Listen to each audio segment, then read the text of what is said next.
ท่านผู้ฟังกำลังให้เกียรติรับฟังสถานีวิทยุเจียงใหม่มหานคร FM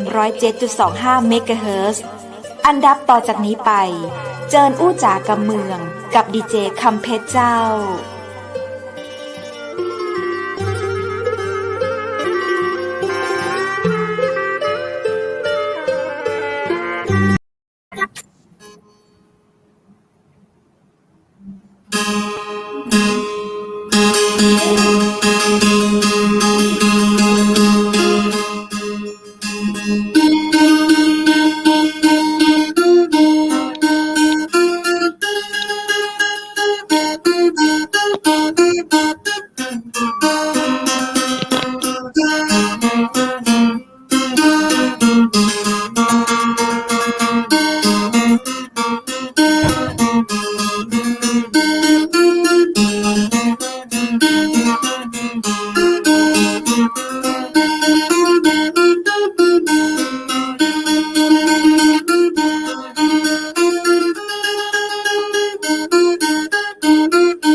สวัสดีเจ้าสวัสดีคุณผู้ชม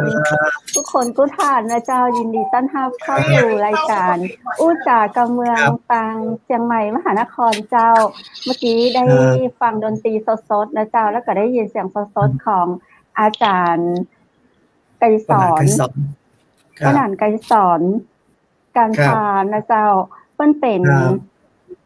ผู้ชำนาญพิธีกรรมล้านนาตังเชียงใหม่นะเจ้าแล้วก็เป็นมัคคานายกของวัดอินทขินอำเภอเมืองเชียงใหม่เจ้ากระเดียวก็นานจะมีเรื่องราวตามล้านนาเจ้าพิธีกรรมที่น่าสนใจมาเล่าสู่กันฟังได้ฟังดนตรีเพลงสดๆกันละ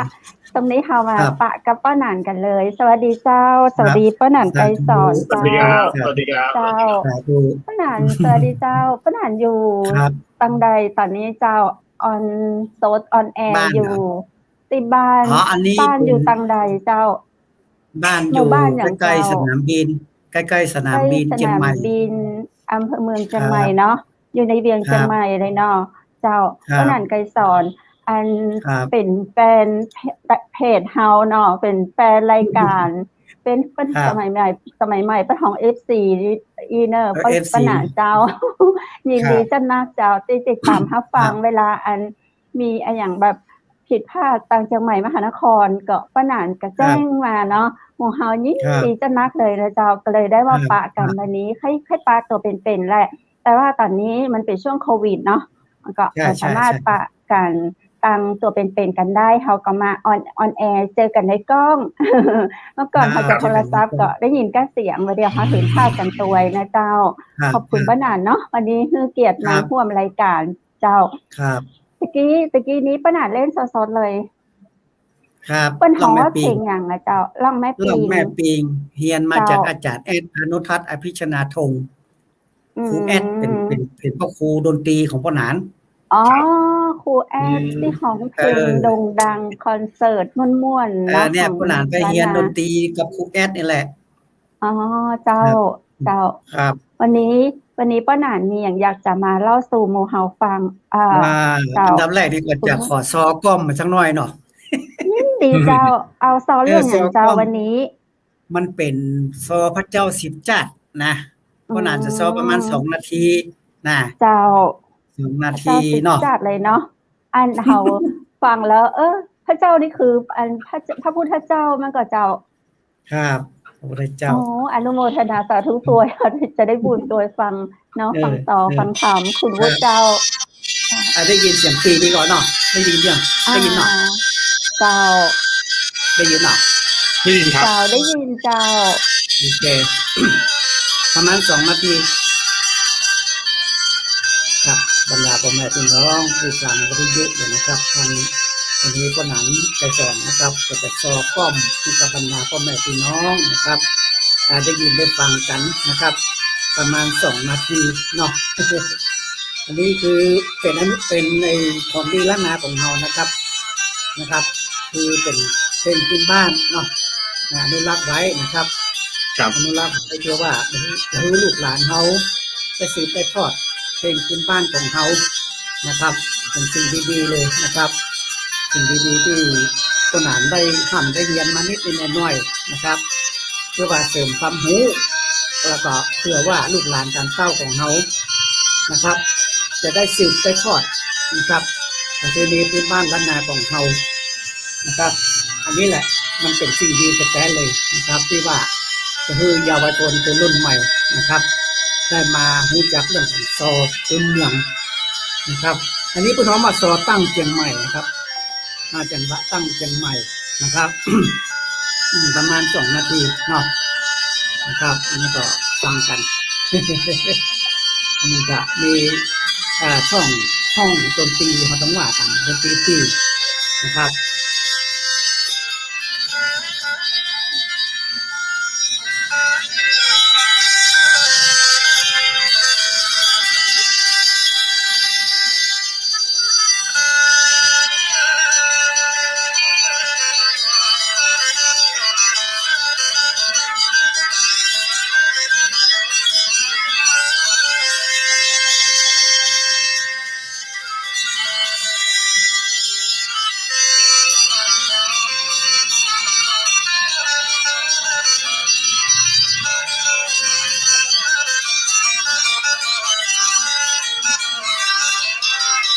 กลอน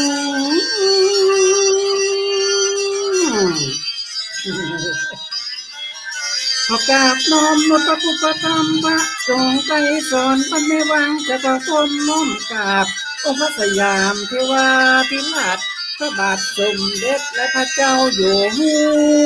ว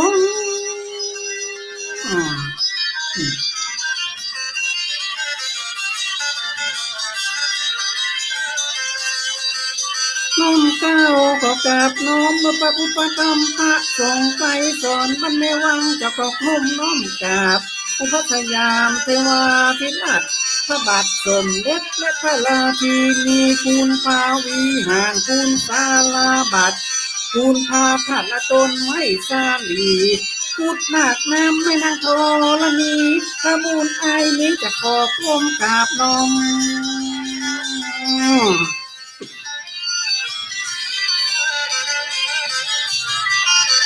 คุณพระธิตามารดาน้ำดินลมไฟลูกแก้วตาไหลจะขอยกมือสา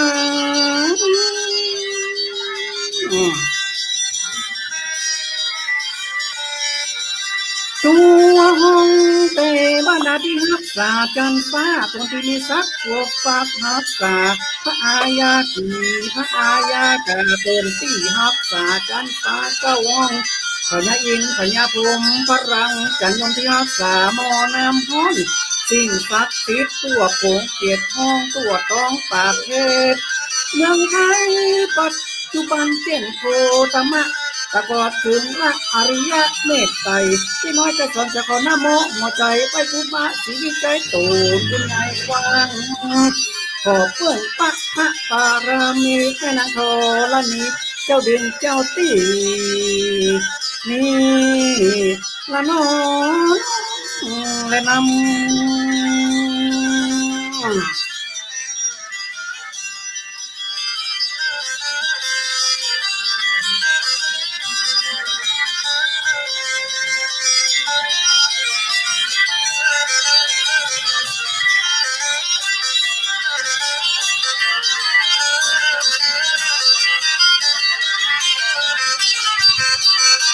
ยามดี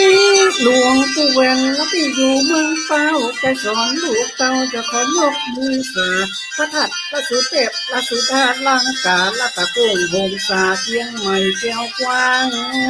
น้ำดินลมไฟลูกแก้วตาไหลจะขอให้ผู้ยังนี่ละน้องแนะนำ อันนี้คือซอพื้นเมืองนะครับ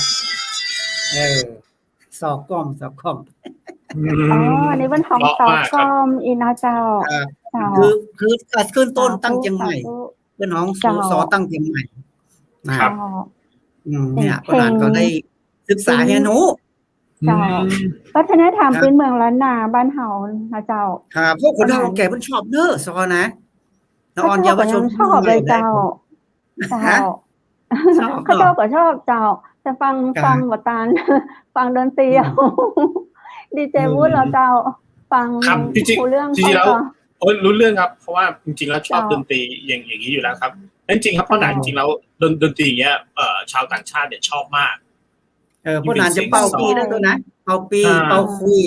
สีสล้อเล่นซึ้งสล้อต่อซึ้งนี่เนาะเจ้าแสดงว่าพ่อหนานนี่เล่นได้เครื่องดนตรีได้หลายอย่างเพื่อไปเรียนมาจากอาจารย์แอดนะเจ้าประเดี๋ยวเปิ้นยังสอนอยู่กับเจ้าป้าหนานเปิ้นบ่ค่อยสอนเท่าใดเพราะว่าเปิ้นจะไปออกทีวีช่องอย่างพุ่นนะอ๋อเจ้าครับอันนี้ก็ถือว่าเป็นเรื่องของวัฒนธรรมพื้นเมืองล้านนาในอดีตรักษากันไว้เจ้าเจ้าเพราะนั้นก็คือทำงานทางด้านที่แบบเกี่ยวกับเรื่องของอนุรักษ์วัฒนธรรมอะไรพวกนี้อยู่แล้วหรือเปล่าอ๋อคือผู้หนานชอบอย่างนี้อยู่แล้วสอนให้เยาวชนในชุมชนในหมู่บ้านอะไรอย่างเนี้ยสอนอย่างพ่องเจ้าสอนซึ่งสล้อเนี่ยทีแรกว่าจะเอาเด็กตัวนั้นมาตัวที่มันเป็นนักศิษย์ตัว7 ขวบนะเจ้าได้เรียนซึ่งเรียนสล้อพอดี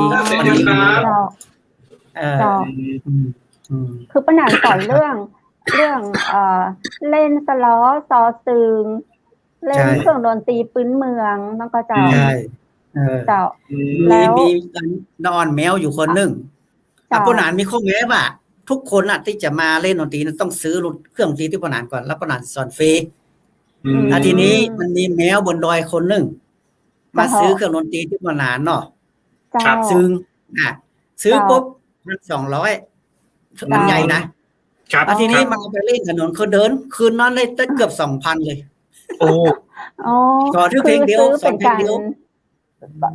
มีเคล็ดลับอย่างต้องให้ลูกศิษย์ซื้อก่อนเจ้าป้าหนานเจ้าซื้อเพื่อนอย่างเจ้าคืออย่างนี้เขาสอนฟรีนี่เขาต้องขายเครื่องดนตรีเขาแล้วก็เอาไปเล่นหาเงินได้อย่างเงี้ยการศึกษาของตอนนี้บางอย่างของฟรีมันบอกมีครูมากกว่าเนาะใช่ต้องมีไหว้ครูด้วยนะการจะไหว้ครูเวลาไหว้ครูเนี่ยต้องว่าอะหังบันตามิพุทธกุณังธรรมกุณังสังฆกุณังสิปะกุณังอาจาริยะกุณังเมนาถังสรนังคสามิสปะอันตรายโยวนัสตุเมสาตุสาตุนี่คือการที่เขาก่อนเขาจะเล่นดนตรีต้องว่าคำไหว้ครูเจ้าสัพพะคุณนางสาธุสาธุเจ้านอกจากเรื่องของการสอนเล่นดนตรีแล้วเจ้ามีในเรื่องอย่างแหมเจ้าที่ป้าหนานก็อยู่เลยเจ้าก็บ่มีอย่างเพราะว่าป้าหนานนี่จะตั้งเป็นร้านของป้าหนานนะมันจะมีไม้มงคลไม้อย่างทั้งหลายเนี่ยเป็นบ้านเป็นอย่างทั้งหลายนี่แล้วก็จะมีการทำเตียนล้านนาทำเตียนล้านนานี่จะมีเตียนหลายๆอย่างรวมกันเจ้านะแล้วมีการ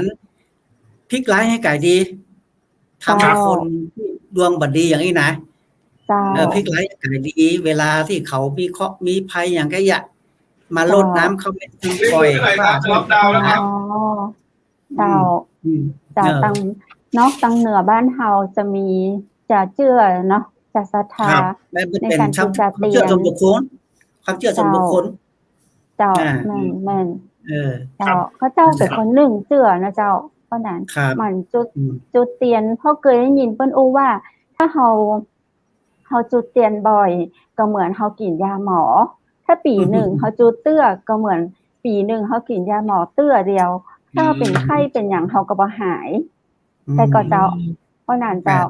เขาเจ้าเคยได้ยินมาประมาณนี้เตียนป้าหนานนี่มีอยู่6 อย่าง 7 อย่างป้าหนานอย่างพ่องครับป้าหนานครับเดี๋ยวผมขอถามภาษากลางเตียนนี่คืออะไรครับผมไม่รู้จริงๆอันนี้เทียนก็คือเทียนเทียนที่พึ่งมาทำเทียนน่ะเทียนแล้วพักขาใส่ในเทียนน่ะ อ๋อโอเคครับครับ เป็นพิธีกรรมเจ้าคนเหนือเขาจะเนาะเจ้าเป็นสืบทอด มี6อย่างนะ สืบห้อยกันมา เจ้ามีอย่างพ่อง หนึ่งคือเตียนพระไตรปิฎกครอบจักรวาล ครับอันนี้ช่วยเรื่องอย่างเจ้า นี่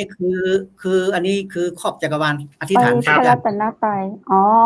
เจ้า จะมียอดพระกันไตรปิฎกที่ว่องไปว่องมาเลยมีอุณหลมอยู่ทางปลายนะ อ๋อแล้ว อันนั้นคือเตี อั ย น นพ นี้ ระไตร เขา ปิฎ ก็ ก อธิษฐานเอาให้ได้อย่างครอบจักรวาลเลยอีเนาะ อันที่สองคือเทียนแม่พระธรณี แม่พระธรณีบิดไว้ผม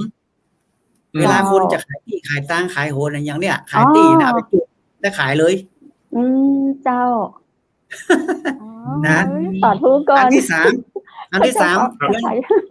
เทียนท้าวเวสสุวรรณ ครับ อ๋อ เทียนท้าวเวสสุวรรณนี่กัน ท้าวเวสสุวรรณ นี่ นี่ หลายหยีใส่คนใส่ เจ้า อาถรรพ์อย่างตั้งหลายทุกบ้านเอาไปจุดไปตามเลย เจ้า อันที่สี่เทียนอินแก้วมหามงคล กินแก้วมหามงคล คนที่เป็นผัวเมียกับทุกผัวผัวหลงกันนี่นะครับดี เจ้า อันที่ห้าเทียนพระศิวลี ครับ พระศิวลีหัวจักเจ้า อันที่หกเทียนป่าเงินป่าทอง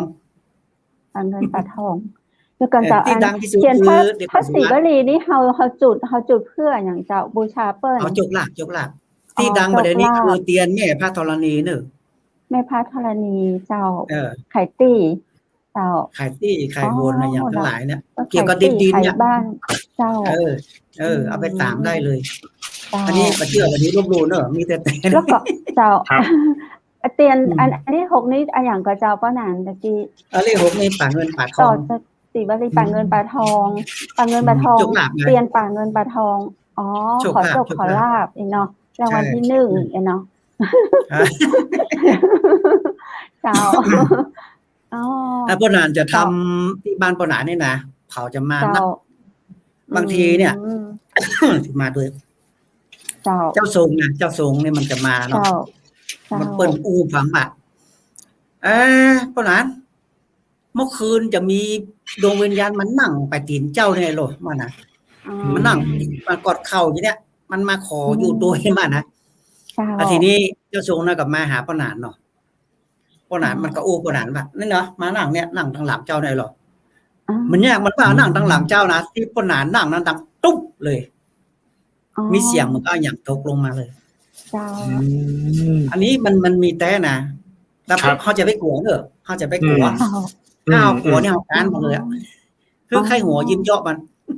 เจ้าถ้าเขาได้ยินเสียงอย่างมื้อนี้มันก็เจ้า บางท่านบางคนนี่มาลดน้ำมนต์นี่ให้เลยนะเขาจะไปกลัว ครับ ให้หรือว่าสั้นอย่างนั้นเนี่ยเป็น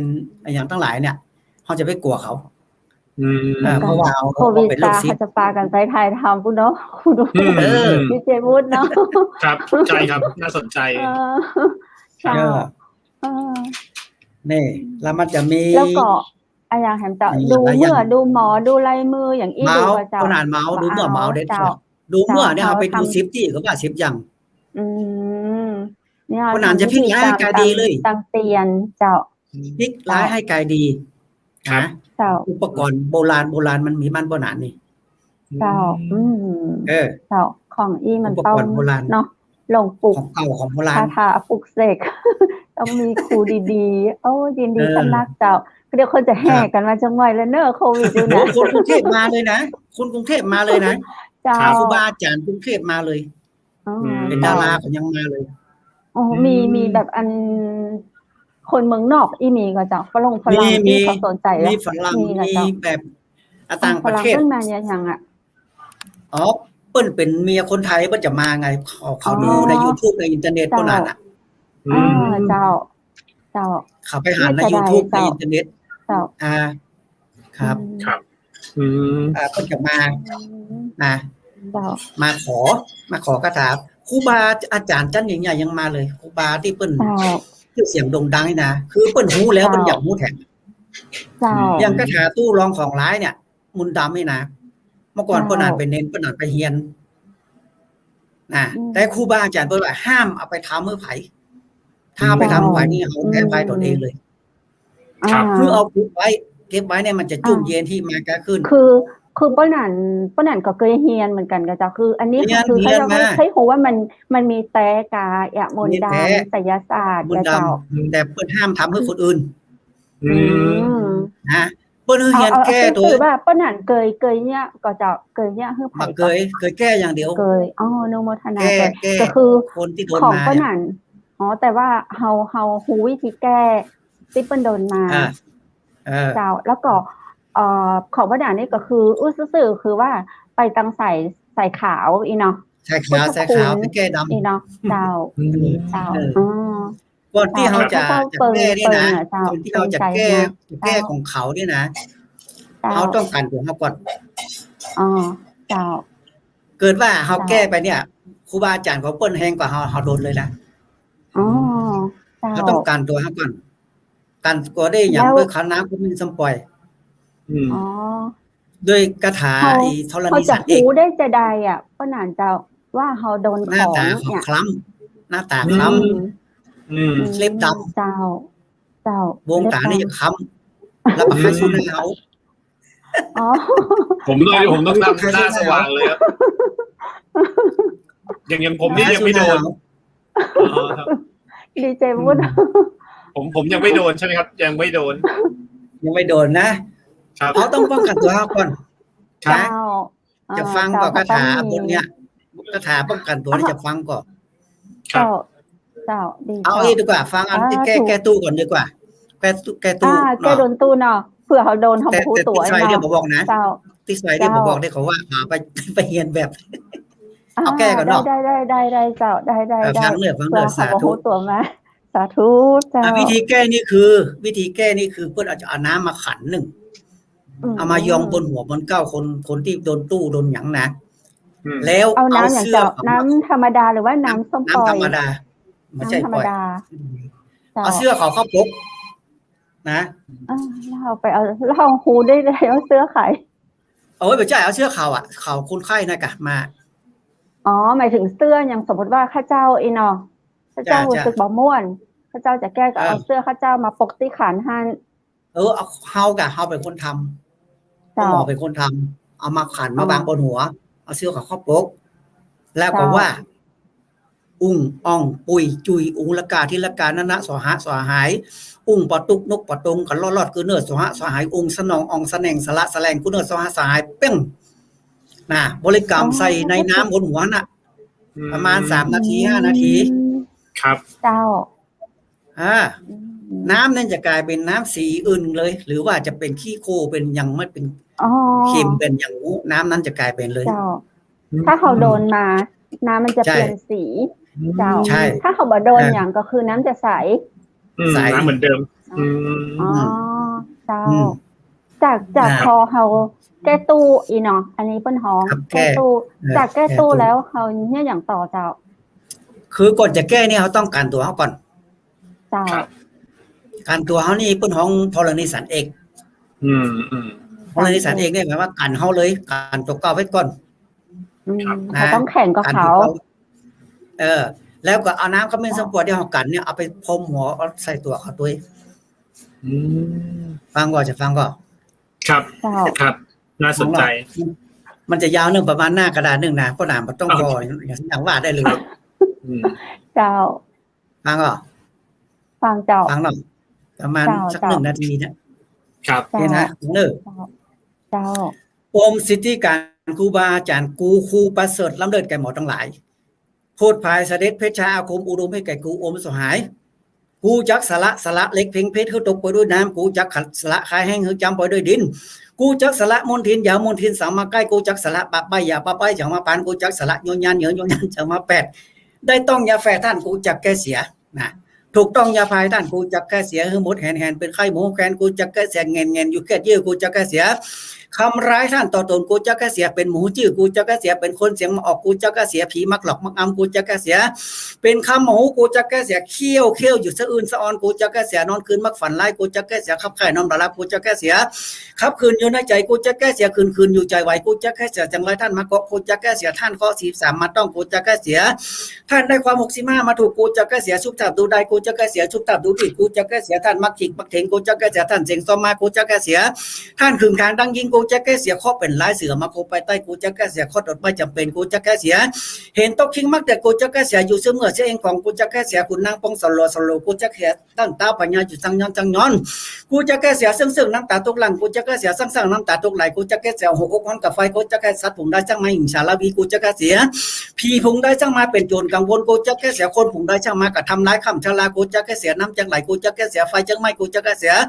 สละมุทะสละมาปากเสียศีลกูจะแก้เสียเสียเตี้ยวปีนต้นไม้กูจะแก้เสียข้อทั้งหลายเป็นต้นวัดที่จะนังการพุทธปัสสุสาราหูเกตเหตุละกนาจาตาตัวเคาะสัพพะเคาะสัพพะต้องอุบัติอุปการพระเพิงอุบัติพระพายอุบัติพระนารายณ์อุบัติพระสงฆ์อุบัติพระยมอุบัติพระอคิปิสุนุอุบัติกูจะแก้เสียเป็นพญานทั้งหลายลำบากกูจะแก้เสียอมไก่ขัดแตกนี่เห็นเข็นอยู่กินเนี่ยไรแก่เจ้าก่อนนี่เสียวันนี้เสื่อมมีขอกจ้างออกจากทางก่อนนี่เสียวันนี้พร่ำจะหนีจากคอนก่อนนี่เสียวันนี้นอนจะหนีจากเจนก่อนนี่เสียวันนี้อมพัดสิเพลงภัยอมสปะภัยขอดับไปเขาสปอยย่อยปดุกถาอาคมกูหาแก่ก็สหายเป้งสาธุสาธุสาธุเฝ้าคือนี้ธรณีสันเอกนะเจ้าเฮาตอนนี้คือเหมือนกับว่าเฮาหอมหัวตัวเฮาเองเนาะเจ้าได้คาถากันตัวเฮาเจ้าแล้วคันนี้ได้ต่อเจ้าก็เอาน้ำที่เฮาเสกเป่าเนี่ยกันตัวเฮาไว้นะเอาลมใส่คนที่เปิ้นมาเจ้าลมหัวลมเก่าเปิ้นมาที่เปิ้นมานะแล้วมันก็ทำหลายๆอย่างคนถูกของเนี่ยนะก็จะมีฐานไถนาใบไถเนี่ยนะใบไถมาคมใบไถฐาน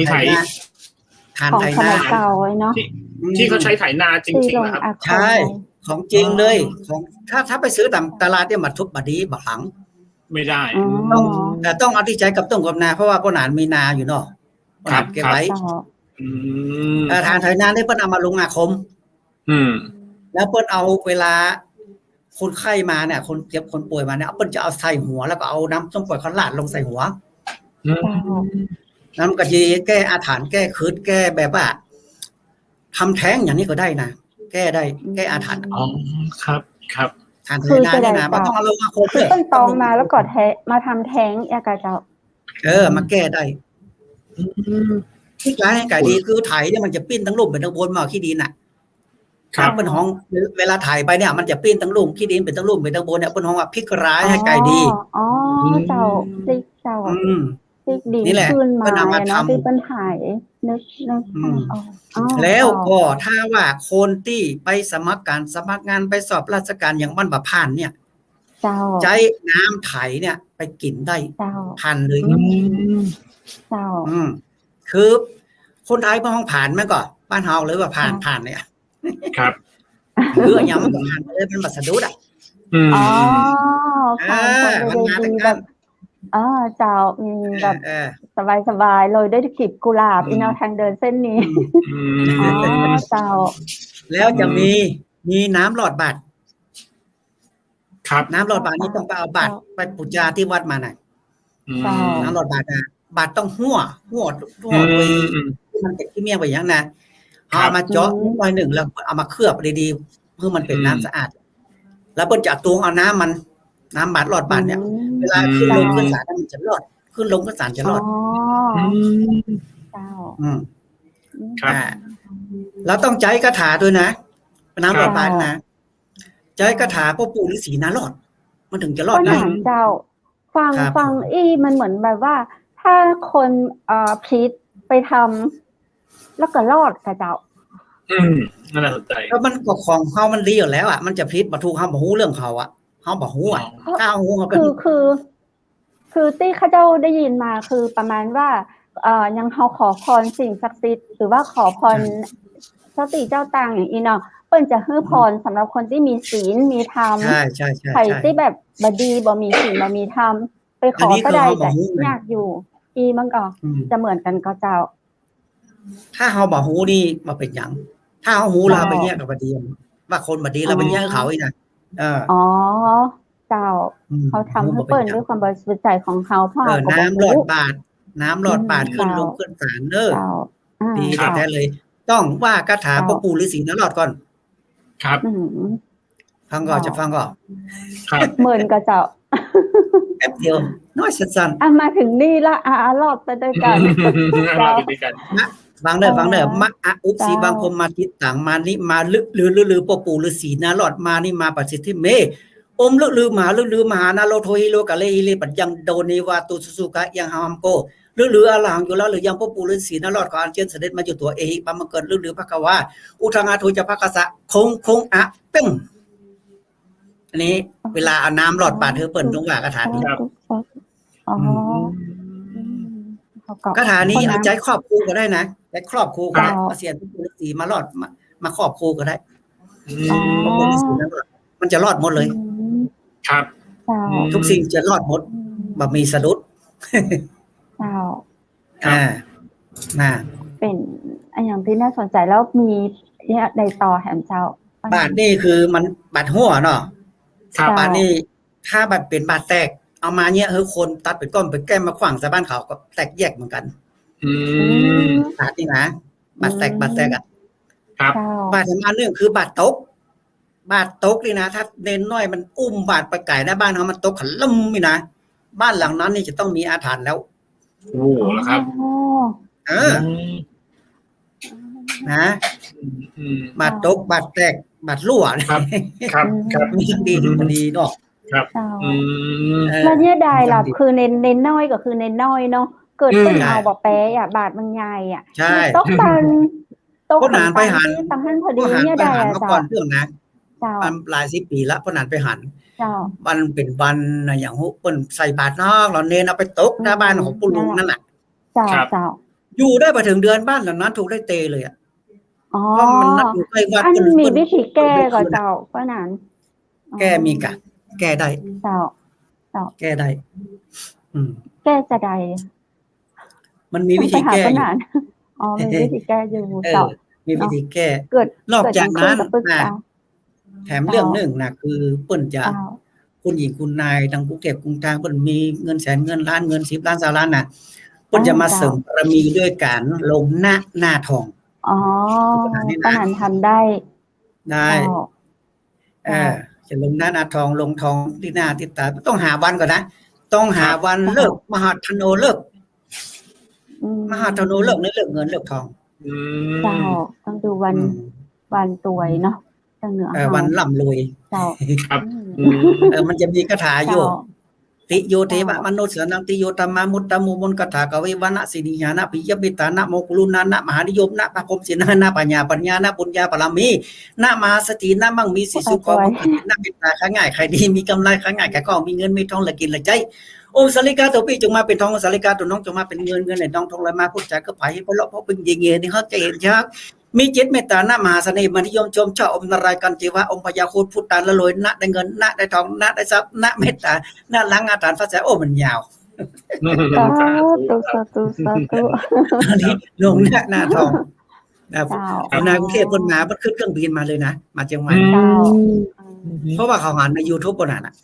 ครับ YouTube หรือว่าในเฟซของปนานเนี่ยเขาก็เลยมาตามนั้นเขาก็ได้เห็นเขามีความเชื่อนะความเชื่อส่วนบุคคลครับใช่ครับเป็นได้เชื่อแต่สถาแต่ก็ได้ดีแต่อีหลอเนาะใช่นอกจากที่ว่ามานี่แล้วนะยังมีแหมอย่างหนึ่งที่ปนานได้ทำเนี่ยนะทำของครั้งของครั้งนี่มันเป็นอันเนี้ยเปิ้นของปรัดคิกอ่ะครับปรัดคิกนะมันจะครั้งมากๆเลยก็จะเอาไม้6 อย่างมาทำโอ้เหรอครับไม้6 อย่างมีอะไรบ้างครับ1ไม้เริงระบำหูจักกับไม้เริงระบำไม้เริงระบำนี่ประเดี๋ยวมันมีละสมัยก่อนนี่คือเพิ่นมามีส้วมมีห้องน้ำเพิ่นจะขุดหลุมแล้วเพิ่นจะเอาไม้มาก่าย2 อันไม้มาก่าย2 อันไม้ปีกไม้อย่างนั้นนะตะคนไปมากับเปิดกระโปรงก็นั่งเพิ่นก็นั่งเนาะอันนั้นเพิ่นมาเริงระบำละเพิ่นจะเอาไม้ย่ำนั่นน่ะทำมาเป็นปรัดคิกครับนายที่เป็นย่ำนั่งถ่ายลงนะครับอันนั้นเป็นทำไมเรื่องระบำมาแต่งปรัดคิกคือที่ปลุกนี้เนาะยังเก็บไว้โอ้เยอะแยะเลยที่บ้านทำมาเยอะแยะแต่บ่เคยขายได้เนื้อพวกนั้นนะเก็บไว้ถ้าเปิ้นมาลู่แต่ก็คืออยู่ ไม่ใช่ว่าโอ้จะขายไม่ใช่นะเพิ่นทำไว้เยอะแยะเลยนอกจากครูบาอาจารย์ที่เพิ่นปฏิบัติชอบเพิ่นมาขอเนี่ยเฮาก็จำเป็นนะอันที่สองตะกี้ไม้เรื่องระบำเนาะอันที่สองนี่ไม้ตะลุงช้างน้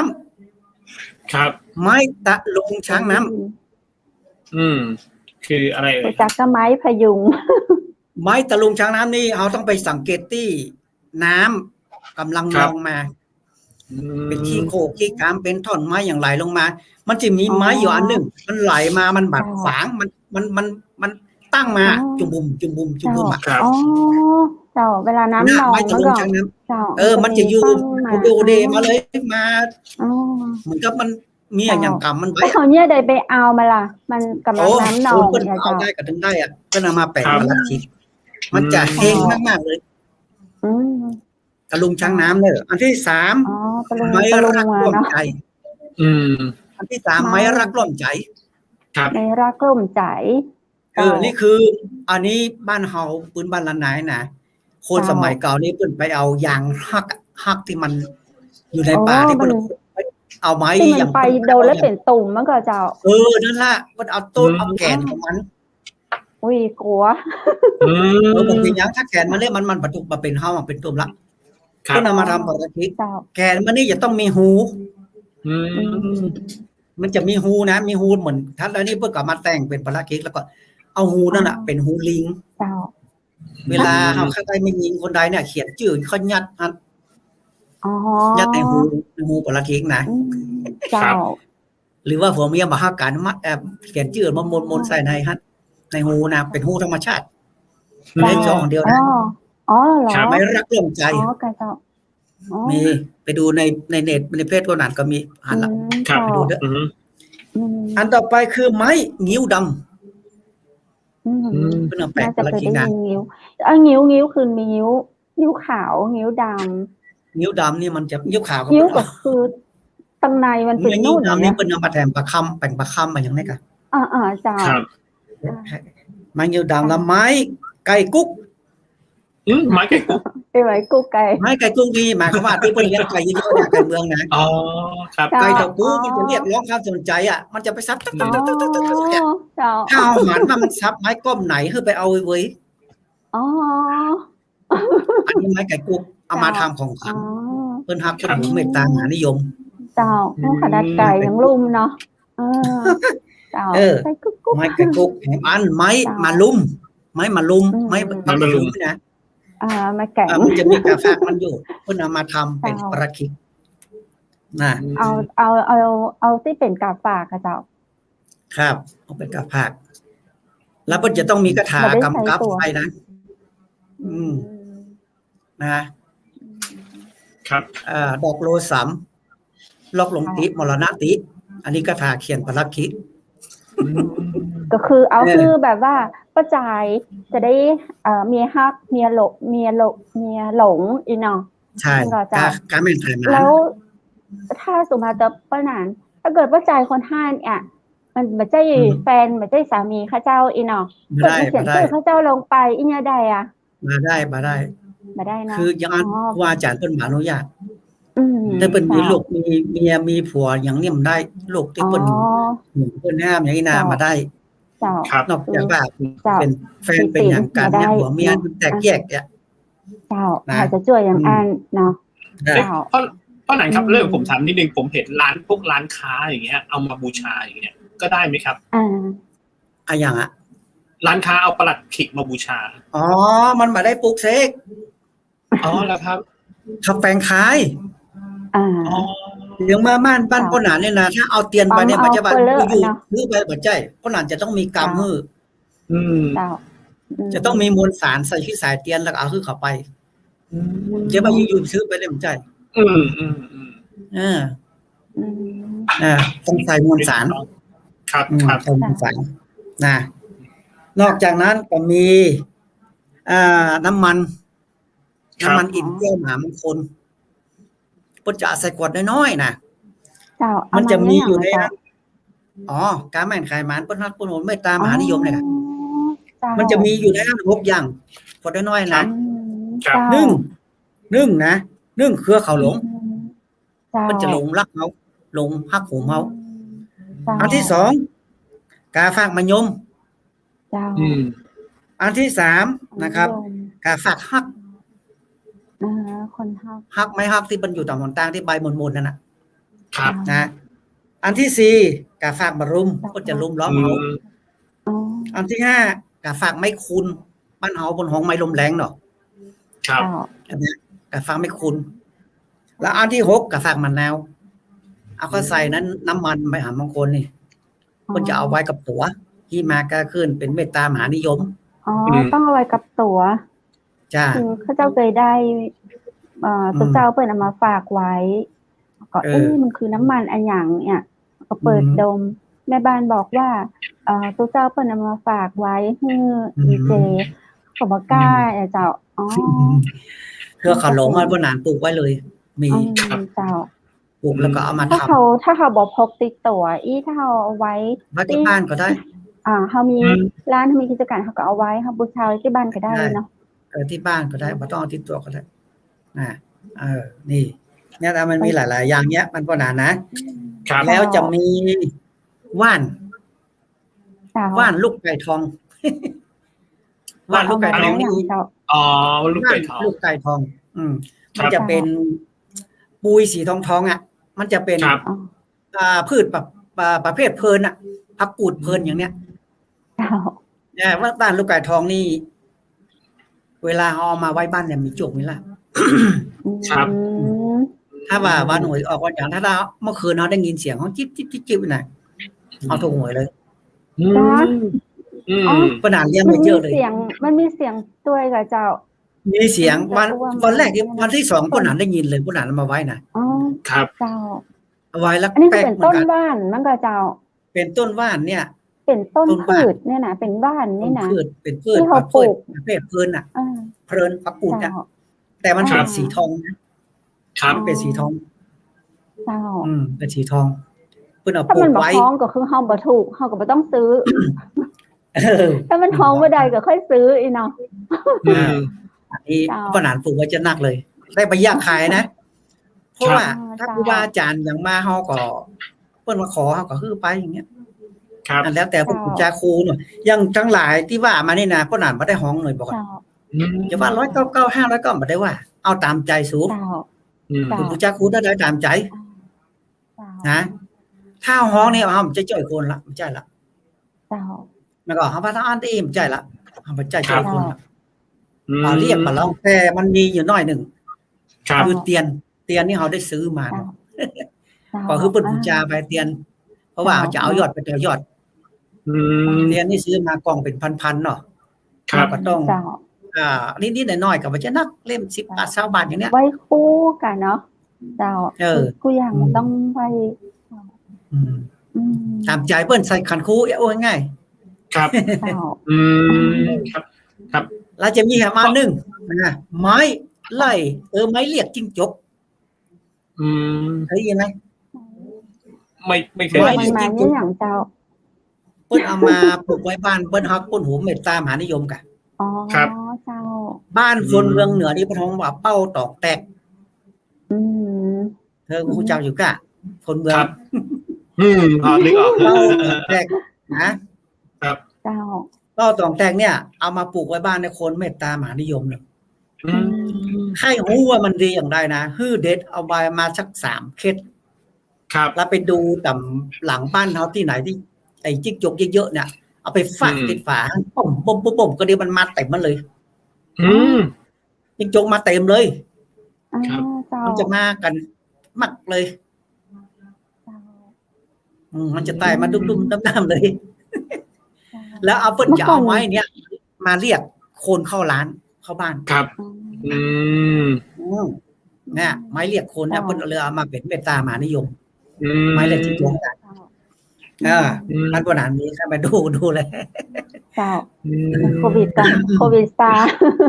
ก็นานไปอันเชียงใหม่มหานครไปอู้ช่วยเขาตังเชียงใหม่มหานครเพราะอย่างครับเดี๋ยวผมถามแทรกนิดนึงอย่างคนที่ได้ไปเนี่ยยังไงเขาก็ต้องบูชาป่ะครับแล้วเกิดเขาได้ไปเขาไม่บูชาหรือว่าเขาปฏิบัติตัวไม่ดีเนี่ยสิ่งของนั้นจะเป็นยังไงครับก็ต้องบอกเขา อันที่สุดในศีลข้อ3นี่ห้ามเล่นชู้สู่เมียเปิ้นนี่มันได้เลยล้มทั้งกระดาน เสื่อมเลย เสื่อมเลยเป็นยิงกับจ้างเด้อไม่ยิงเนี่ยไปเล่นผัวเปิ้นนะเสื่อมเลยครับห้ามเลยเด็ดขาดครับอย่างเขาเป็นพ่อหมอเนี่ยเป็นพ่อหมอครูบาอาจารย์เขาลงหน้าทองเนี่ยครับเขาต้องมีจัญญานะต้องมีจัญญาลูกศิษย์ก็คือลูกศิษย์เหมือนกับลูกเขานะถ้าจะไปทำไปอย่างที่มันถูกบุคคลที่ครูบาอาจารย์เพิ่นได้สั่งสอนมาเขาต้องทำตามนั้นเลยนี่แหละต้องมีจัญญาในการทำครับก็เป็นพิธีกรรมตามเมืองเหนือเขาเนาะมาได้เจออันตัวแต่ตัวเป็นของป้านานกวานีละเปิ้นเป็นผู้ชำนาญแต่เลยในเรื่องของพิธีกรรมล้านนาเนาะการที่ทำทำให้ครอบครัวดีเย็นเป็นสุขมีเงินมีทองไหลมาเนาะค้าขายดีเจ้าบางท่านบางคนนะเป็นลูกศิษย์ลูกหาอยู่กรุงเทพเนาะอยู่ต่างประเทศก็มีนะเพราะนั้นเหมือนขอโทรขอไลน์มาหาเนาะเสียงพ่อนางหายดีเจบูได้ยินข้าเจ้าผมได้ยินดีเจเสียงข้าเจ้าผมได้ยินเลยครับดีเจบูเจ้าผมได้ยินครับแล้วก็ได้ยินพ่อหนานด้วยพ่อหนานได้ยินผมนะครับดีเจบูเจ้าตอนนี้คุณไก่คุณคำเพชรนะครับหายไปคนเดียวคุณคำเพชรลองเข้าออกไปแล้วเข้าใหม่ทีนึงครับผมกับพ่อหนานยังได้ยินกันอยู่เหลือเวลา10 นาทีเนอะเดี๋ยวรอเจ้าดีเจคำเพชรได้ยินไหมครับได้ยินหรือยังเดี๋ยวผมคือเดี๋ยวผมเอาให้ดีเจคำเพชรหายไปก่อนแล้วกันนะครับผม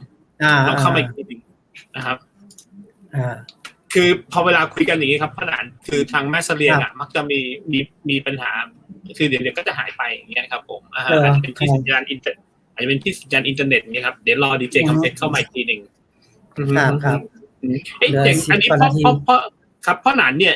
ร่ำเรียนพวกนี้มาตั้งแต่เด็กๆเลยหรือเปล่าครับผมไปถึงร่ำเรียนวิชาเนี่ย7 ขวบแล้วเป็นเด็ก7 ขวบแล้วเพราะว่าสมัยเป็นเนนตัวน้อยๆนะจะเข้าหาคนเฒ่าคนแก่คนที่มีวิชาปัญญาแล้วเนี่ยก็เข้าไปหาเขาก็จดเอาอย่างเงี้ยเรียนอย่างเงี้ยเรียนครับแล้วตอนนี้ครับแล้วตอนนี้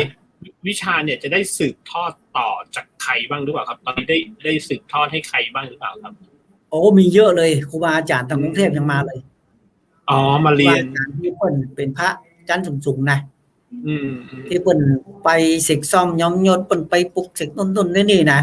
ทีนี้เปิ้นจะมาขอครูบาอาจารย์ทางกรุงเทพเนี่ยทุกเจ้าทุกอย่างเปิ้นมาครูบาหลายท่านหลายคนครับดีเจคำเพชรมาแล้วครับได้ยินเนาะได้ยินเจ้าโอเคครับครูบาอาจารย์เปิ้นมาขอหมู่ดาราก็มาขอสืบขอทอดว่าวิชาปัญญาของเปิ้นมีแล้วแต่เปิ้นใครหูแถมเขาก็ยกหมดอ่ะบ่ฮือเหลือสักอย่างอ่ะเป็นตู้รองของไร้ผีใส่คนใส่ลมพัดลมเพอย่างกระถาอย่างฮือหมดถ้าเปิ้นมาเรียนนี่นะมันจะผมจะเข้าเล่นไว้แกไกด์ออกจากตัวเมืองเนี่ยเอามาเป็นตัวไทยแล้วเขาไปเรียนนะเขาไปห้ามไปเรียนนะอันใดเขาบ่เข้าใจเขาก็โทรมาหาป้าคนนั้นนี่ว่าอย่างใดอย่างใดนะมันจะมีคนมาเข้าหาเยอะแล้วก็เขาก็ใจได้นะเขาเอาไปโอ้คนหุ่มขนาดเลยคนขึ้นสู่ลูกหานักขนาดเลยแต่ก็ไม่ใช่ว่าครับแต่ก็ไม่ใช่ว่าทุกคนจะเรียนแล้วก็จะประสบความสำเร็จหมายถึงว่าจะเก่งมันต้องมีพรสวรรค์แสวงอยู่ต้องมีแววก่อนคุยกันมาเยอะที่น่าภูมิใจก็เจ้าที่แบบคนนี้เอาไปแล้วแบบทำได้ดีอะไรอย่างเงี้ยเจ้าโอ้ยเพิ่นโทรมาบอกเลยเจ้าปัญหาครอบครัวแตกแยกมันดีแล้วเน้อนะเจ้าที่ดินกับมันขายได้แล้วเน้ออย่าผมจะเรียกร้องนะเพิ่นขายได้ก็ขายได้บางทีบางท่านมาก่อนโอนมาให้บ้องเฮาก็บ่ได้ขอเพิ่นนะไปขอเพิ่นเพราะว่าช่วยอ่ะ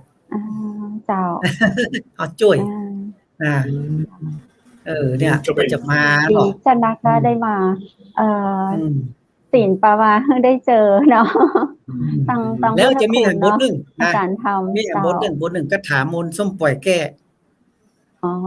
เจ้าเวลาเป็นผีใส่คนใส่ตู้ร้องของไล่ลมพัดลมเพเป็นภาษาใบ้เป็นอย่างนี้นะมันจะมีก็ถามมนส้มปล่อยแก้ก็จะเอามนส้มปล่อยลาไปอาบเจ้านะเอาไปอาบมันนี่เป็นของเก่าของโบราณแท้ๆเลยครับช่วงสุดท้ายของรายการแล้วเจ้าป้าหนานลองเอามนส้มปล่อยเนาะแบ่งคุณผู้ชมตัวเจ้าปัดเคาะปัดยามสิทธิการครูบาอาจารย์กูได้กล่าวไว้ให้แก่กูว่าองค์ปู่ส้มปล่อยไม่ย่าส้มปล่อยแต่ก่อนมาหลังสู่อยู่บนที่สูงแหล่งล่าอยู่ขอบฟ้าจักรวาลวันนี้สุมาตั้งอยู่บนดินเกิดเป็นต้นพระพุ่มเกิดเป็นคุ้มพระบาทไปมันต้องเมืองหนักหลักมันต้องดินดำหลักมันต้องดินแก่นทุกยิงใจใหญ่ด้วยแล่นหามมึงเอามาซาเก้าดำหัวได้ดังดาวแล่นเก่าแก้ต้านแก้เนื้อไปเนื้อได้ถูกดินดำแก็บกล้องต้องตีบางน้ำแก้เนื้อไปเนื้อได้ถูกนกจักเงินแก้เนื้อไปเนื้อได้ถูกเงินผีโป่งแก้เนื้อไปเนื้อได้ถูกผีการตงลำนาแก้เนื้อไปเนื้อได้ถูกกังกามัดจักแก้เนื้อไปได้ถูกเหล่านั้นยังวางแก้เนื้อไปเนื้อตั้นจังแปลกฝั่งใส่หุ่นแก้เนื้อไปเนื้อได้ถูกหุ่นจังไรแก้เนื้อไปเนื้อได้ถูกไฟจังไงแก้เนื้อไปเนื้อได้กินข้าวไหหัวแก้เนื้อไปเนื้อได้ถูกตรวจพญาแก้เนื้อไปเนื้อได้ถูกง้อนกันหน้ายากันกายแก้เนื้อไปเนื้อได้ถูกต้องให้ฝั่งลาหุ่นอยู่ชละแก้เนื้อไปโดยอมนามพุทธะอมนามธรรมะอมนามสังฆะไสยะติตั้งหูรู้สหายเปี้ยงสาธุสาธุเจ้ามนต์ส้มไปแล้วก็เอาไปแอบนะครับนี่เป็นมนต์เก่าของครูบาอาจารย์ครับมนต์ที่พ่อหนานให้เมื่อกี้เนี่ยถ้ามันสามารถมันจะช่วยกันโควิดให้ออกไปจากตัวเราด้วยจะได้ไหมครับได้มนต์ส้มไปแค่นี้ก็ได้เหมือนกับธรณีสารเอกเหมือนกันครับเหมือนกันเป็นของโบราณเหมือนกันครับของโบราณครับใช่ครับแต่อย่างที่บอกสมัยโบราณมันก็คงมีโรคแบบโรคหาโรคอะไรสมัยก่อนนะครับโบราณเนาะเขาคงใช้ใช่เขาใช้พิธีกรรมอย่างนี้นะครับขนาดคนที่เขาจะไปฉีดยาโควิดเขากลัวตายนะเขายังมาคือผู้นำที่ไร้ไก่ดีนะเพราะนั้นทำแหละเขาไปด้วยความมั่นใจครับไปฉีดยาข้าราชการซ้ำนะเป็นบังคับฉีดอ่ะคือแต่ไปหาผู้นำก่อนนี่นะแล้วมันก็ดีนะเป็นสิ่งดีเลยเนี่ยจะไปหาแพทย์จะไปหาหมอต้องมาหาหมอตั้งพิธีกรรมก่อนนี่นะขนาดเจ้าวันนี้มันก็ถึงช่วงสุดท้ายของรายการละโอกาสหน้าพระเจ้าดีเจคำเพชรและดีเจวูดจะเชิญป้าหนานมาร่วมรายการแหมนะเจ้าแล้วก็ขอเอาห่างกันเนื่อเพราะว่าป้าหนานนั้นต้องมาสถานีลูกบ้านมาป้าหนานมานี่เป็น5 กิโลพุ่นนะเจ้าถ้าสถานีเฮาเนาะจัดรายการได้ก็จะเชิญป้าหนานไปเจ้าสำหรับวันนี้ต้องขอบคุณป้าหนานนักนะเจ้าได้พรได้ศีลได้อย่างจัดนักสาธุนะเจ้าจะจบหรือยังเนี่ยเจ้าป้าหนานเจ้าโอกาสหน้าปะกันแห่งใหม่นะเจ้าวันนี้ก็ได้ฟังคาถากำเมืองพื้นเมืองนะเจ้าจากป้าหนานมาเกือบชั่วโมงเต็มเลยเจ้าป้าหนานไกรสอนการทานนะเจ้าจะได้ท่านใดที่สนใจก็จะสอบถามผ่านทางจังหวัดมหานครก็ได้นะเจ้ายินดีที่จะเป็นสื่อกลางเนาะได้สื่อสารถึงกับตังป้าหนานไกรสอนนะเจ้าเปิ้นอยู่อำเภอเมืองจังหวัดเชียงใหม่ซึ่งเป็นผู้ชำนาญเรื่องของประเพณีวัฒนธรรมบักเก่าของล้านนานะเจ้าของเมืองเหนือสืบฮีดหอยกันมาจนถึงบัดเดียวนะเจ้าทำพิธีกรรมตังพุทธคุณให้กับลูกให้กับหลานมีลูกศิษย์ลูกหาทั่วไทยแล้วปอยังมีต่างประเทศแถมอย่างที่ป้าหนานบอกตะกี้นะเจ้าวันนี้ก็ถือว่าคุณผู้ชมได้ฟังเรื่องราวที่ต่างๆออกไปแหมเนาะอาจจะฟังอยู่ในสตูดิโอที่เฮาอยู่กันคนละจังหวัดโอ้กันไว้ในช่วงโควิดเนาะต้องอยู่ในมาตรการรักษาดูแลตัวเก่าเซฟตัวเก่ากันทุกคนนะเจ้าเมื่อใดที่โควิดไปเราจะพาคุณผู้ชมไปนะเจ้าไปเจอของจริงเนาะไปนอกสถานที่ที่เราสู่กันฟังมาแต่ละวันนี้นะเจ้าได้เจอแน่ละเจ้าถ้าคุณผู้ชมท่านใดสนใจตรงไหนก็แจ้งมาได้นะเจ้าเขาจะติ๊กไว้เนาะเตรียมไว้ถ้าโควิดหายรายการจ่ากำเมืองจะพาคุณผู้ชมไปถึงที่เลยนะแต่ละจังหวัด เฮาสัมภาษณ์กันมาหลายจังหวัดนะเจ้าแต่ละวันวันนี้กับป้าหนานไกรสอนต่างจังใหม่วันพรุ่งนี้ก็จะมีกับอดีตท่านผู้ว่าราชการจังหวัดผู้หญิงนะเจ้าเป็นผู้หญิงเนาะผู้ว่าราชการจังหวัดผู้หญิงนะเจ้าท่านจะมาจากกำเฮาท่านน่าจะอยู่กรุงเทพหรือว่าน่าจะอยู่ต่างจังหวัดในจังหวัดหนึ่งแหละในประเทศไทยนะเจ้าพรุ่งนี้อย่าลืมติดตามนะเจ้ากับท่านอดีตผู้ว่าหญิงนฤมลแน่นอนเจ้า2 ทุ่มที่รายการจากกำเมืองต่างจังหวัดมหานครสำหรับวันนี้นั้นพระเจ้าดีเจคำเพชรและดีเจวุฒินะเจ้าก็ต้องขอบคุณสปอนเซอร์ใจดีนะเจ้าขอบคุณเสื้องามๆนะเจ้าจากร้านผ้าเมืองปื้นเมืองเสื้อไตแม่ฮ่องสอนนะเจ้ามีจำหน่ายนะเจ้าสนใจก็สอบถามผ่านทางรายการเฮาก็ได้หรือว่าโทรไปที่ร้านเปิ้ลนะเจ้า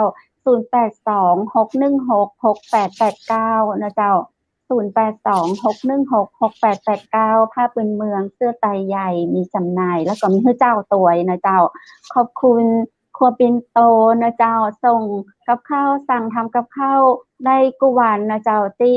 อำเภอเมืองจังหวัดเชียงใหม่สามารถสั่งได้เนาะเป็นบริการส่งถึงบ้านเลยนะเจ้าเข้าประตูบ้านส่งตึงวันนะเจ้าโทรไปที่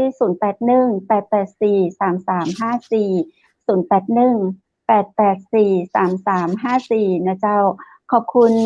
โรงแรมแม่เสลียงเวียงงามนะเจ้าเปิดบริการตลอด24 ชั่วโมงนะเจ้าวันนี้ขอแสดงความยินดีกับเจ้าแม่ฮ่องสอนตัวนะเจ้าที่โพลออกมาเนาะคือจังหวัดแม่ฮ่องสอนเป็น1 เดียวในประเทศไทยที่บ่มีผู้ติดเชื้อโควิดในเดือนกรกฎาคมนี้นะเจ้าประเทศไทยเรามีอยู่77 จังหวัดเนาะติดไป76 จังหวัดคือจังหวัดแม่ฮ่องสอนรักษาไข่แก่นดีๆนี่ไว้นะเจ้าจะไม่ให้ไข่แตกเนาะเจ้าก็ขอบคุณคุณผู้ชมนะเจ้าที่อยู่ตัวหมู่เฮาเจ้าเชียงใหม่มหานครมาตลอด1 ชั่วโมงในวันนี้พรุ่งนี้ปีมาป้ากันแห่งใหม่นะเจ้าสำหรับวันนี้ก็ขอให้คุณผู้ชมโชคดีและมีความสุขนอนหลับฝันดีสวัสดีเจ้า